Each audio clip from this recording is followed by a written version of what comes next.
Well, good afternoon, Club 17, and welcome to another virtual meeting. I believe it's our 10th meeting so far, so I think we're getting pretty good at this, hopefully. Today we have a wonderful event. We're actually on site at the Nancy and David Wolf Holocaust and Humanities Center right on the campus of Union Terminal. So we're going to have a phenomenal virtual walking tour of this amazing facility today, and I'm going to introduce Sarah Weiss here in a second. But before we do that, I wanted to let everybody know, and I think most of you already do know, that unfortunately I want to pass on the sad news that past President Bud Nornetti, who was our president in 2015 and 2016, passed away unfortunately on Tuesday night. And obviously he was a big influence on our club, and he's going to be sorely missed by each and every one of us. And he was a friend to numerous ones of us in the club, and it's going to be tough, but he laid the groundwork for us to be able to be successful going forward. Funeral announcements are not available quite yet. They're pending, but we're going to be announcing those to the club here shortly. And I'd like to ask each and every one of you to keep our Rotarian Mary Dornetti in your thoughts and prayers as well. So thanks so much, Bud, for everything that you've done for our club, and we look forward to celebrating your life in a future meeting back in the Hall of Mirrors. So today we're extremely fortunate to have Sarah Weiss with us. She is actually the CEO of the Nancy and David Wolf Holocaust and Humanities Center. So Sarah, join us. Well, I want to thank you so much for being here today, and also on short notice. Jim Cook, who is the CEO of Boston Beer Company, unfortunately had an emergency take place and had to postpone. We're going to have him next week on our next virtual meeting, but Sarah was able to pinch hit on a quick notice basis, so thanks so much for being here. Thank you.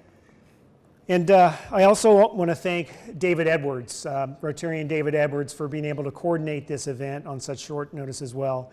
He made a few phone calls and made it all happen, so we're grateful for everything that David did to make this happen today. So I'm going to introduce you, Sarah, and then we're going to actually go on a walking tour today and have a little bit of fun.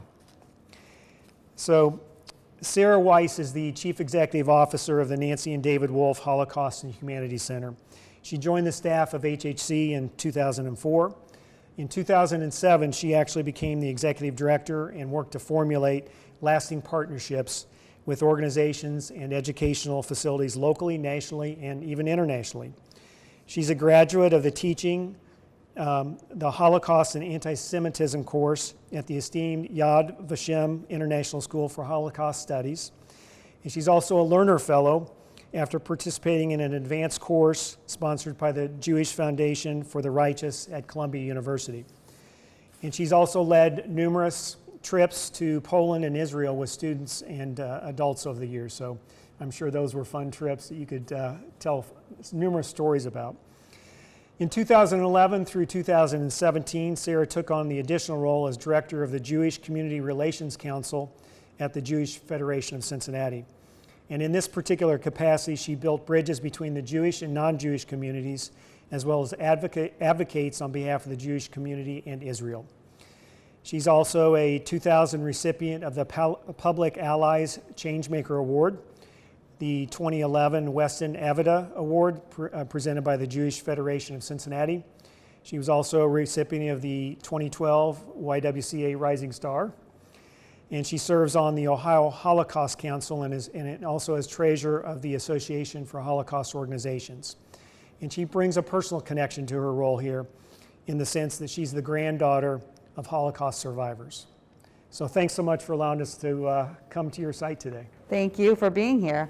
It's an honor to be giving a walking tour virtually. This is my first one, so your community is the first to experience this, and just thank you for that introduction. So we're in our museum here at Union Terminal that of course, for the last several weeks has been closed to the public, although our mission continues. We just opened here at Union Terminal just over a year ago, January 2019. And what's so significant about the museum here at Union Terminal is that so many Holocaust survivors who came to Cincinnati actually arrived to our community via Union Terminal's train station, and literally took their first steps at rebuilding their lives through the doors upstairs. We also know that 1 in 5 World War II servicemen and women came through this building at some time during World War II. So the building itself has stories to tell. And our museum is about sharing stories, both now and also helping us think about what are the stories that we need to share today and what are the lessons we can learn from the past. So we're standing in our lobby, and surrounding me is a mural that depicts many of the stories, the eyewitnesses who are featured throughout the museum, survivors, World War II veterans, and others whose stories are featured. This was done by a local artist named Keith Neltner, who took aspects of these stories and just boiled it down to a particular moment within somebody's experience to highlight it as an introduction to what they'll see in the museum. I want to actually point out each of these stories is incredible to tell, but I think it's particularly poignant and relevant in this moment to actually share the story of Abraham Joshua Heschel. Abraham Joshua Heschel actually came to America as a refugee. He was sponsored by Cincinnati's own Hebrew Union College, who gave him the visa to get to America. He spent his first several years in the United States here in Cincinnati, and these were formative years for him, where he began exploring American society and life, and actually began understanding the racial divides in America, right? He, coming from Europe, didn't know these realities, and ultimately, fast forward many years, as a theologian, became very active in the civil rights movement, a friend of Dr. Martin Luther King, marching along his side, and one of his famous quotes is that he talks about marching in Selma, that he was praying with his feet. And so I think folks like Abraham Joshua Heschel give us the opportunity to reflect on our moment, our time. What are we doing? How can we use our feet, our hands, our voices, in whatever way to speak out for issues that we're concerned about in our world today? And so this museum is designed to share the voices from the past, but encourage us to think about our voices and how we use our voices today. So we're going to head through a quick tour of the museum and talk more about the experiences that are featured here. Again, each of the individuals depicted on this mural is somebody who is in our community and spent time here in our community, and whose stories are featured in the museum. As we walk in together to what we call the Winds of Change Theater, this theater sets up the experience. It gives the historical context for how this happened, what was the societal factors that led to ultimately the Holocaust. And the stories that are told in this theater, again, are from the perspectives of the eyewitnesses, those eyewitnesses who came to the greater Cincinnati community. At the end of the film, and the film itself is powerful, so I encourage when we reopen everybody to come see it. But what it does is it sets up, as I explained, sort of the historical context. But at the end of the film, these local survivors who are featured on the mural and featured throughout the museum help us think about, okay, so as we walk through this museum, we're going to see the worst of humanity. But let's think about how we can be the best of humanity. And one of the most important things one of these survivors says is that, when we're studying the past, it's often easy for us to think about what would I have done, right? All of our minds go there. Would I have been, would I have resisted? Would I have fought back? Would I have helped somebody in this moment? Would I have been a rescuer? Well, we can't go back. We don't know what we would have done in the past. But we can ask ourselves, what are we doing today? And that's what the survivors, again, encourage us to think about. We can't go back, but we can say, what are we doing for humanity today? And that's really how this museum is designed, to help us think about that from, of course, the lessons from the past. As we're walking through, out of the Winds of Change gallery, into the Holocaust gallery, there are several quotes on the wall. These are quotes, again, of local survivors. One of them from Warner Koppel, who arrived in Cincinnati in 1949, and he says, "I arrived in Cincinnati at Union Terminal with a wife, a baby, a suitcase, and that ended the first part of my life." He looks at this moment of arriving in our community as really the beginning of a new life for him and a closing of what happened to him in Europe. Sarah, tell us a little bit about your personal connection. I mentioned in the intro about your grandparents being survivors, so obviously you're passionate about this whole facility and the cause. So. Absolutely. Thank you for that question. So my grandparents, my paternal grandparents are both Holocaust survivors. Unfortunately, they never told their stories, really. They were, survivors of any genocide respond in various ways. We also know, right, World War II liberators didn't always speak about their experience, World War II veterans. My grandparents didn't speak about their experiences. They were both in a series of concentration and slave labor camps. Each survived in very distinct circumstances, and actually both ended up after the war being stateless and ultimately going to Israel, meeting there before eventually having my father and then making the journey to the United States. While they didn't have the desire to share their story because it was really too painful for them, I learned so much by just being around. My grandfather actually passed away before I was born, but my grandmother was, I knew until I was a teenager.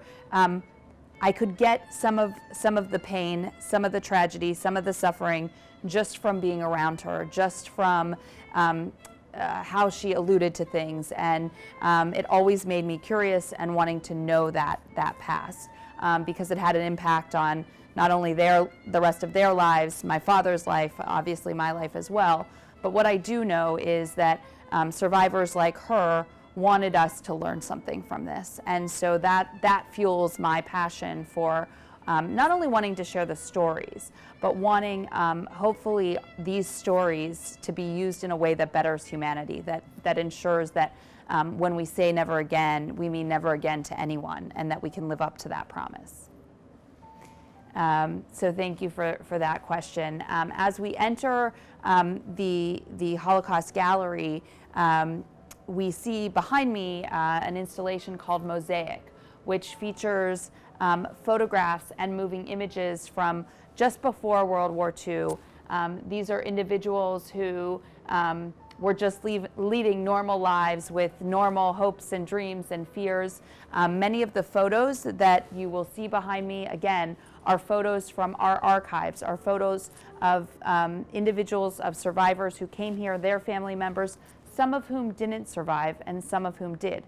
But for all of the incredible photos we have from before the war, there are millions of photos that are gone. There are millions of people, as we know, that are no longer living, that are gone, and even without a name. Some people, we don't even know their name, that were murdered during the Holocaust. But we have to remember the beauty of life. And so our name is the Holocaust and Humanities Center.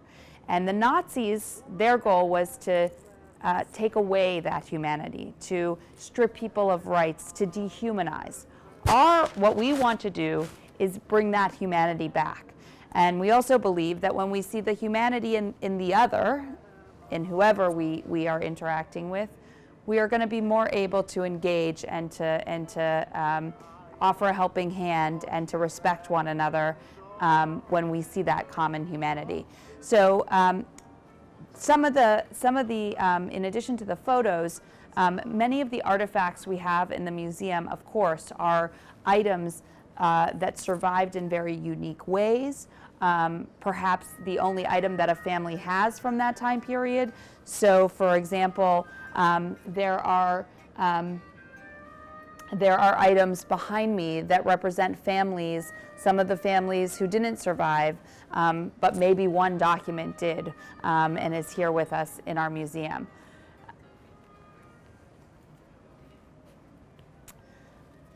As we walk in further, we begin to explore again how this happened and how this evolved. And so when we were designing the museum, we wanted visitors to understand the context of what happened, how this happened, and think about this from the lens of local survivors. So each of the parts of the installations in the museum really have kind of a one-word heading. So we're entering power. So it goes from origins to mosaic to power. And this installation, and I'm going to actually open it, really talks about these early years of the Nazis' rise to power and how do they take power. And if we're going to learn anything from this past, we have to understand the propaganda that was used and reflect on it and think about what are ways in which we see, again, when we're talking to young people, propaganda in our own world, in our own times. This talks about the ways in which the Nazis indoctrinated youth through the Hitler Youth and through education. In this display case, we have an artifact that's a book from the time period called The Poisonous Mushroom, which was used in classrooms throughout Germany, that explains that just like there are poisonous mushrooms and good mushrooms, there are poisonous people, and there are good people. And of course, who are the poisonous people? The Jew. How propaganda and power is used to manipulate and ultimately scapegoat the Jew in Nazi Europe. This is a chart that categorizes who is a Jew, and it's a famous chart that is both in German in the original and also in translated into the English. I think the most powerful words in this installation called Power come from a local survivor who speaks for our organization quite a bit, Al Miller, who's a survivor from Berlin, who says the Holocaust didn't start with bullets, it started with words. And that's really what this installation is about, that the shooting, the murder, wasn't the beginning. It started with words. It started with discriminatory acts. It started with action. And so how do we recognize dangerous words, dangerous language, dangerous acts in our own time? As we go further into the museum, we explore stories of escape, people who were able to get out shortly after the Nazis came to power. And we know that many people actually were able to come to Cincinnati even in the mid to late 1930s, and many of them arriving here at Union Terminal if they were lucky enough to get visas. We know stories, for example, of a local doctor who came from Vienna to Cincinnati, and he got out just early, and we have a collection of letters that were sent to him, more than 200 letters. All these letters are people begging him to get visas or affidavits. Some are his family members, some are people he knows, some are people he's acquaintances or distant relatives. And we've tried to trace what happened to many of those people. Some of them we've learned that didn't survive, others did.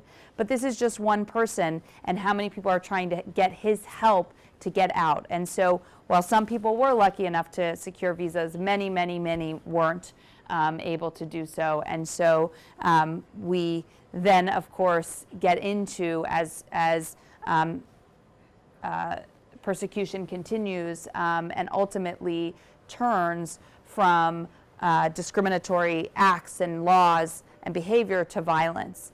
And we often think about the camps as being what we think of when we think of murder during the Holocaust, but actually at the beginning the Nazis were actually murdering individuals bullet by bullet, taking hundreds and sometimes thousands of Jews and rounding them up, digging pits, and murdering them one by one by one. And so this is a part of the history that obviously is incredibly painful to talk about, as it all is, but something that obviously we need to explore and understand in the context of how this evolved. And we also know that there were very few survivors of these kinds of mass murders. More than a million Jews were murdered this way. But we know of 2 survivors in Cincinnati who witnessed these mass killings and both survived. One whose quote is in this installation, Sam Boymel, whose mother saw what they were doing ahead, saw that they were rounding up Jews and murdering them, and said to him, "Run, my child, run." And he ran. And he ran into somebody who knew him, and that person threw him back in the line and said, "You're meant to die today." Now, his mother, of course, was devastated that he was back in the line and said, "I told you to run, I told you to run." And so he ran the other way, and he got further away from where they were doing this mass killing, and he ran into a family acquaintance who actually hid him for more than 2 weeks until he was able to join the partisans in the forest and survive in the woods.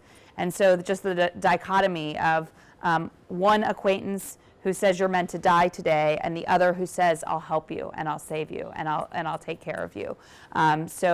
Sarah, before you go, yes, this is very powerful. Yes. Everyone can't really see this Yeah. from being virtual, but tell us about how this was built and what each one of these individual points mean and how it was built. Absolutely. Thank you for interjecting that question. So in designing the museum, it was really important to us to think about integrating not just artifacts and video testimony, but also art as a way to share some of the history and help people reflect and think. And so this is made out of tens of thousands of bullet casings. And so this is actually a historical photograph of one of these massacres, and we utilized, as I said, tens of thousands of bullet casings to depict this scene. And, you know, I can't interact necessarily with the audience, but I'd ask you to think about, you know, when you first see this, if you can, you know, what comes to mind and why would we represent this part of the history in this way? Because when you first see it, you kind of, and you don't know what it is, it almost looks like a beautiful sculpture and kind of jars your mind when you come up to it and you see that it's actually an image of a mass shooting. But we wanted to use art to help to actually get people to think differently. And this is tens of thousands, and I mentioned that over 1 million people were murdered in this way. And so this is, you know, in just this piece is tens of thousands of bullet casings, but we couldn't even represent the millions of lives that were taken.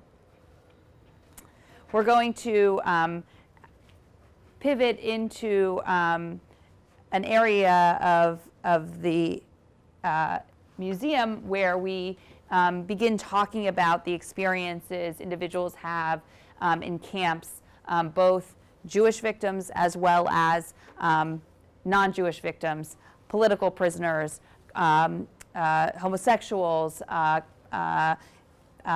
Poles, all kinds of groups who were targeted and persecuted and taken to various camps throughout the time period.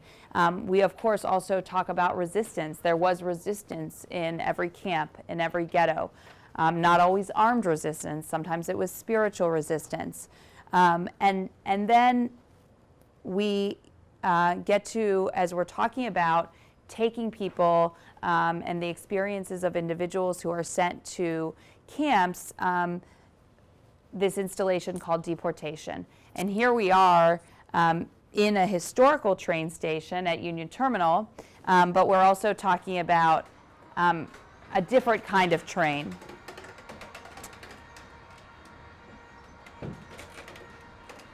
And most people, when they think of trains and the Holocaust, this is the train that comes to mind, a cattle car rounding up people and shipping them to extermination camps and other horrific places. And it's hard to see probably, I don't know how well we can see, But through the window of the cattle car, you can actually see onto the train tracks of Union Terminal. So we love this sort of, again, reflective moment to think about the duality of trains. Again, when we're thinking of the Holocaust, we think of trains as this dark part of the history. But the tracks represented here behind us were actually tracks bringing people to a new life and to rebuilding. And so, you know, this incredible sort of juxtaposition of what we think of when we think of trains related to this history can be challenged right here in the museum. And of course, we have stories of survivors in our community who were in places like Auschwitz and other extermination camps whose family members didn't survive, but some of them survived and were able to tell us about it. And again, we focus on their stories of survival and how did they hang on, how did they have the resilience, the hope, the strength to go by. These are the stories that we really emphasize and want to learn from.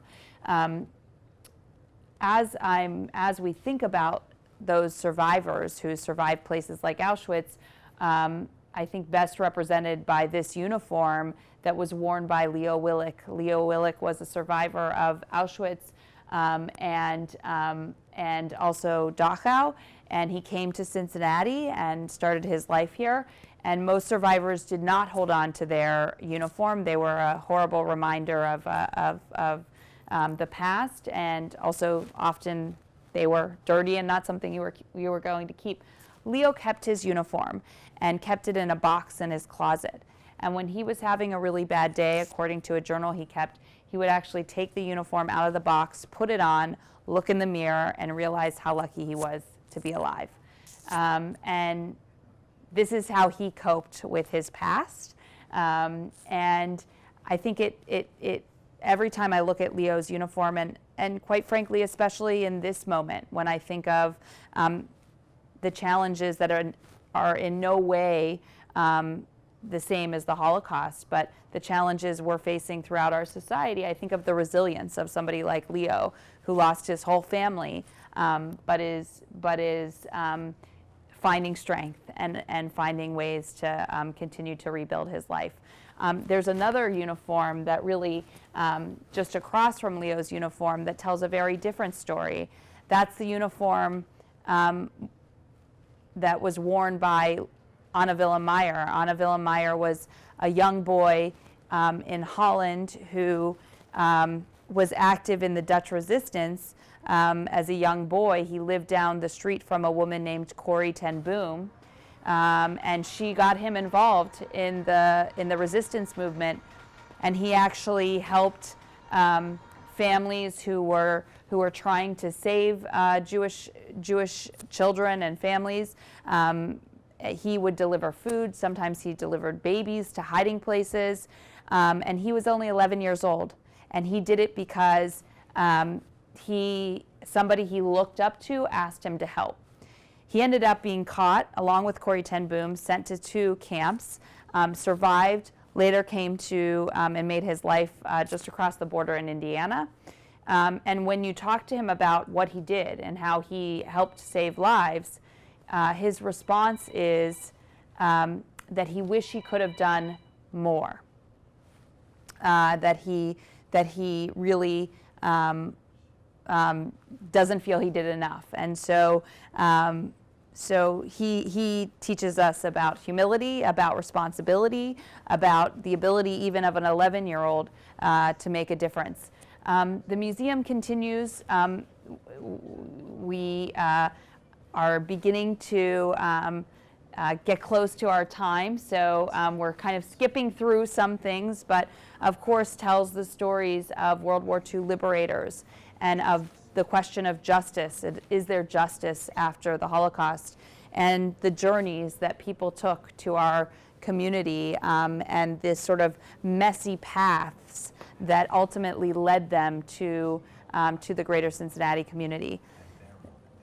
As I mentioned at the very beginning, in the Winds of Change Theater, the survivors ask us to think about what can we do for humanity today. And the museum, as we're seeing, pivots to really the Humanity Gallery and thinking about what can we learn from this and how can we make a difference in our world. And so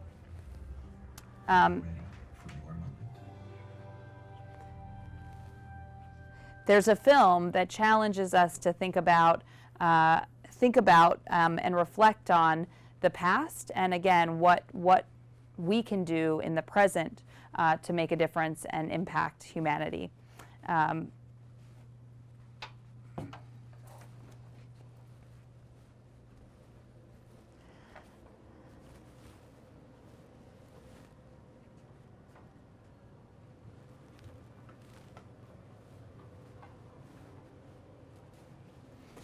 And we frame this idea of how can we be the best of humanity through the concept of actually character strengths, and all of us having within us strengths that make us different, and our ability to be unique with those and make a difference in a unique way. So for so long in Holocaust education, we thought about the roles of there were perpetrators, there were victims, there were bystanders, and there were rescuers, or there were upstanders.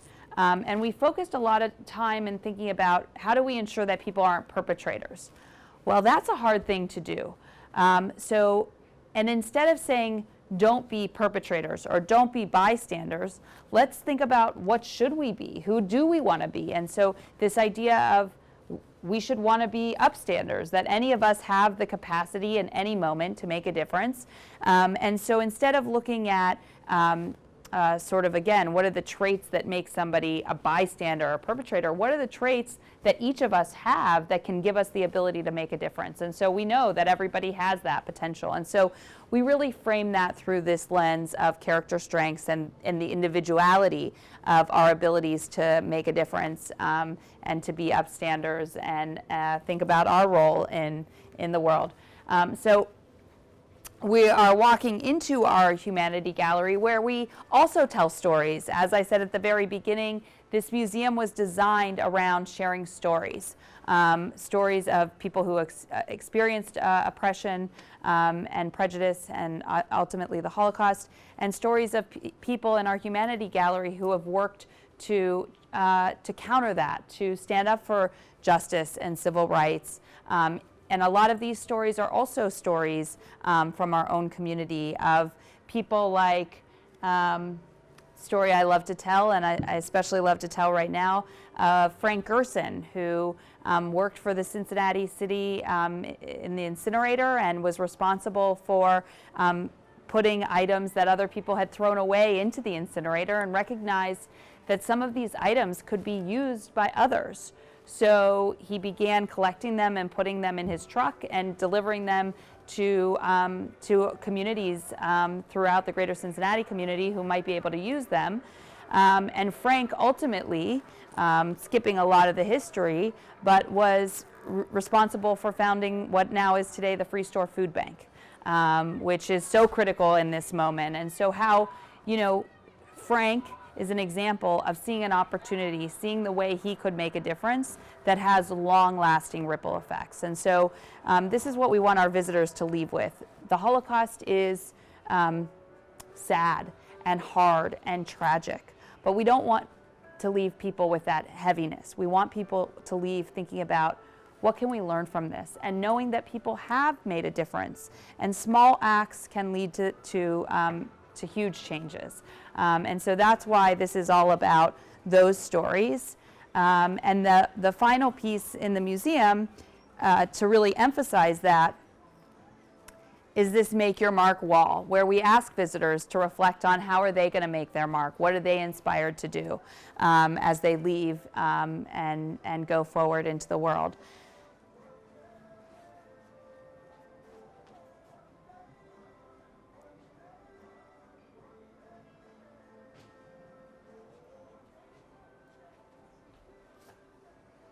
So I think the museum can be summarized in a quote that is at the very end of that hallway as you leave, a quote by a survivor named Edith Carter, who talks about each of us has the obligation to make a difference and to contribute somehow to the world. And that's what the survivors leave us. That's their legacy, is that we learn their stories and we find ways to contribute to make the world a better place. And I know you do that with your work through Rotary. And we're just honored that we could take you on this virtual tour and hope to see everybody in person when we can. Sarah, that was amazing. This is my first visit here, and I'd like to encourage everyone, any Rotarian and others, to come here and visit firsthand, because obviously when you see it on camera it's one thing, but to see the imagery and to see the power of a lot of the exhibits in a firsthand basis is amazing. So I would encourage everyone to do that. So thank you so much. As I walked along the tour with you, I saw some things on the walls that were inspiring to me. One of them talked about that words can harm people in so many words. And so that's really relevant today. When we think about all the different things that we're faced with, things that come out of our mouths can unintentionally hurt people. And I think that's some things that we can all learn through this walk today and through our walk through life. But I want to thank you again for coming with us on this tour and especially on short notice. You have a lot of passion for what you do here. It shows. There's no doubt about that in my mind. Our passion in Rotary International is to provide service, and service locally and globally. And one of our most prized passions is to eradicate polio from the face of the earth. And we started this whole process in the late 80s, and we're very, very close to eradicating polio. There's just a few dozen cases that are in existence in other parts of the world at this point in time. And through Rotary and through the partners that we have through the Bill and Melinda Gates Foundation and others, we're extremely close to doing that. And the reason I'm telling you this is that we're going to be making a donation to the End Polio Now campaign in your name and your honor for taking the time out of your busy schedule to take us on this historical tour. Thank you. And history is a great teacher. And hopefully we can all learn from this quick walk today and apply that and make it a better place here shortly. Absolutely. And thank you again for what you do for our community and for your engagement in service. That's what we need more than ever. I couldn't agree more. Well, thanks so much for being here with us. We'll conclude our meeting today with just a few announcements and then talk about next meeting. So some of the things that are going on in our club right now, one of which we had to unfortunately cancel, was the virtual wine tasting. And our wine steward, who was going to take us on this tour, unfortunately had some family medical business that he needs to attend to, and we're going to have to cancel that event, and we'll try to reschedule that sometime in the fall. But we are going to have something that's going to come your way next week on the 11th, and it's going to be a virtual trivia night. So I will be in last place in that event, I guarantee you right now. But save the date. It's going to be on June the 11th at 7 p.m. So please join us, and we'll have a little bit of fun there. And a couple of members in the news announcements. Congrats on another baby boy coming up for Rotarian Kelly Shao and her husband Chris. And their son, Finn, easy for me to say, will be welcoming in a brother in October. And congrats to Kelly and her proud parents, Rick and Linda Flynn as well. And finally, I'd like to congratulate Club 17 Rotarian Ted Salner on his retirement for the YMCA this month. So congratulations, Ted, on a great run, and we look forward to seeing you soon. And lastly, I wanted to again reiterate that, believe it or not, we're going to be nominating board members and officers here shortly. So I had sent out an email to the club about a week ago asking you for your nominations. So there's a form that would need to be filled out and sent back to me by July the 3rd, and then we'll begin our process to nominate our next series of leaders that will start in the July 2021 and 2022 Rotary year.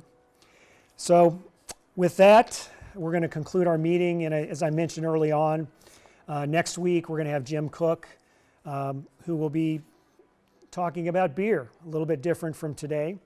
And both topics are extremely serious. But he's going to give the history of the Boston Beer Company and the influence that they've had on our community in Cincinnati, obviously because they have the Sam Adams Brewery here in over the Rhine. So we're looking forward to that. So get your questions ready for Jim and send them our way, and we'll make sure that he answers them. So with that, I'd like to close our meeting today and thank everyone for everything you're doing to make our club a better place and to provide the service that's so needed in today's environment. So with that, meeting adjourned, and we'll see you next week.